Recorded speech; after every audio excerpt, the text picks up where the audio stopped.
Morning সকলকে। পরীক্ষা আমাদের সব স্কুলেই 25শে আগস্ট থেকে শুরু। তাই পরীক্ষার সময় আপনাদের কর্তব্য, বিশেষ করে অভিভাবকদের কর্তব্যে বাচ্চাদেরকে কীভাবে সুস্থ রাখা যায় আর কী কী জিনিসগুলো করবেন, কী কী জিনিসগুলো করবেন না। প্রথমত তাদের খাবারের দিকে আপনাদের নজর রাখতে হবে। কখনোই এই পরীক্ষার সময় জাঙ্ক ফুড ওদেরকে খেতে দেবেন না। আপনারা নিজেরাও রান্না করে ওদেরকে দেবেন না, মানে বেশি তেল মশলা জাতীয় খাবার যেন ওরা না খায়। দ্বিতীয়ত হচ্ছে এখন থেকে, অর্থাৎ এই সপ্তাহ থেকে ওদেরকে মাথায় রাখতে হবে, বিশেষ করে আপনাদেরকে, যে একটা করে ফল যেন ওদের রুটিনের মধ্যে থাকে। তাহলে কিন্তু শরীরকে অনেক বেশি বুস্ট করতে লাগবে। যাদের শরীরে তাদের সর্দির ধাত আছে তারা ক্যাঁঠালি কলা নাও খেতে পারে, কিন্তু বাকিরা ক্যাঁঠালি কলা এবং পেয়ারাটা দেখবেন এখন অ্যাভেলেবেল আছে।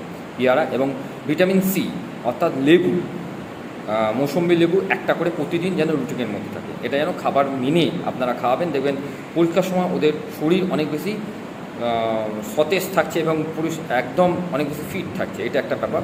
দ্বিতীয় ব্যাপার হচ্ছে পর্যাপ্ত পরিমাণে ঘুম। এই পরীক্ষা এসে গেছে বলে ঘুমের পরিমাণটা যেন কমে না যায়। যাদের দুপুরে স্কুল তারা চেষ্টা করবেন তাদেরকে ম্যাক্সিমাম সময় ঘুমোতে। হয়তো যদি স্কুল না যেতে চায় পাঠাবেন না, বাড়িতে পড়ে দুপুরবেলাটা ভালোভাবে রেস্ট দেবেন। যাতে সকালে স্কুল, তারা সকালে স্কুলে যদি নাও আসে ঠিক আছে, সকালবেলা ভালো অনেকটা ঘুমোবে, কারণ এখন ম্যাক্সিমাম স্কুলেই কাজ হয়ে গেছে। সেইগুলো অনুযায়ী আপনারা প্রত্যেকটা কাজকে ভালোভাবে করবেন এবং দিনে 4 বার ভালোভাবে যেন মিলটা খায়। খাবারের যে পরিমাণটা থাকছে সেটা যেন ভালোভাবে হয় এবং পড়ার মধ্যেখানে ব্রেক দিতে হবে। পড়ার পদ্ধতিটা থাকছে এই রকম যে আমরা পড়তে বসে 30 মিনিট যেটা পড়বো সেটা 10 মিনিট বা 15 মিনিট লিখবো, তারপর একটা ব্রেক, 5 মিনিটের ব্রেক বা 10 মিনিটের ব্রেক, আবার 30 মিনিট বা 20 মিনিট পড়ে তারপর আবার 10-15 মিনিট লিখলাম, আবার 10 মিনিটের বা 5 মিনিটের ব্রেক। এইভাবে ছোটো ছোটোভাবে ব্রেকে আসতে হবে। পুরো কখনোই লম্বা টানা পড়াবেন না। লম্বা টানা পড়ালে কিন্তু ওদের একটা ক্লান্তি এসে যাবে।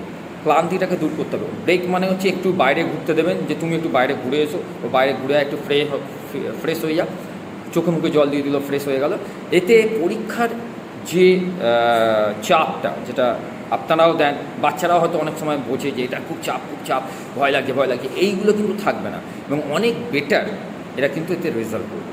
আমি কথা দিচ্ছি এই কারণে যে পরীক্ষা সংক্রান্ত বিষয় নিয়ে এইগুলো কিন্তু একটা ছোট টিপস, যেগুলোকে যদি আপনারা কাজে লাগাতে পারেন অবশ্যই এদের পরীক্ষা সংক্রান্ত বিষয়গুলো আরও ভালো হবে। এবং মাথায় রাখতে হবে 8 থেকে 9 ঘন্টা ওদেরকে ঘুমোতে দিতে হবে পরীক্ষার ঠিক 1 সপ্তাহ আগে থেকে। অর্থাৎ এখন থেকেই ওদেরকে 8 থেকে 9 ঘন্টা ঘুমোতে দিলে আমাদের ব্রেন অনেক বেশি রিল্যাক্সড হয়ে যাবে এবং আমাদের পড়াশোনা সংক্রান্ত যে ইরোর্সগুলো আছে সেইগুলো কিন্তু আস্তে আস্তে কাটতে শুরু করবে। আর একটা বিষয় হচ্ছে যেগুলো ওরা ভালো পাচ্ছে সেইগুলোর দিকে একটু কম নজর দিয়ে, যেগুলো ওরা পাচ্ছে না সেইগুলোর দিকে বেশি প্র্যাকটিস করাতে হবে। ধরুন যোগ বিয়োগ গুণ ভাগ ওরা ভালো পাচ্ছে, কিন্তু সরলটা কোথাও আটকাচ্ছে, সেই সরলটাকে একটুখানি বেশি করে ওদেরকেই বলতে হবে যে কোথায় তোর ভুল হচ্ছে সেটাকে ধরা, বা আপনারা বাড়ির টিচার রেখেছেন তাদের সঙ্গে একটু কথা বলে নেওয়া যে এই জায়গাগুলো একটু ভুল হচ্ছে, একটুখানি দেখে নেওয়া। কখনোই পরীক্ষার সময় বকাবকিটা একদমই করবেন না, তাতে কিন্তু মানসিক চাপ একটা তৈরি হবে। সেই মানসিক চাপ থেকে এদেরকে বের করে আনার জন্য আপনাদের দরকার সেটা হচ্ছে ওদের পাশে থেকে বন্ধুত্বর মতো ওকে ফ্রি করে দেওয়া, যে তুমি তোমার মতো করে পরীক্ষা দাও, তুমি বেটার করতে পারবে এবং তুমি অনেক বেশি ভালো ফল করতে পারবে। এইটুকুনি আশা করছি। আমার কথাগুলোকে যদি আপনারা মান্যতা দেন, আপনাদের প্রত্যেকেরই বাচ্চাদের ভালো রেজাল্ট হতে কেউ আটকাবে না। ওকে, থ্যাংক ইউ।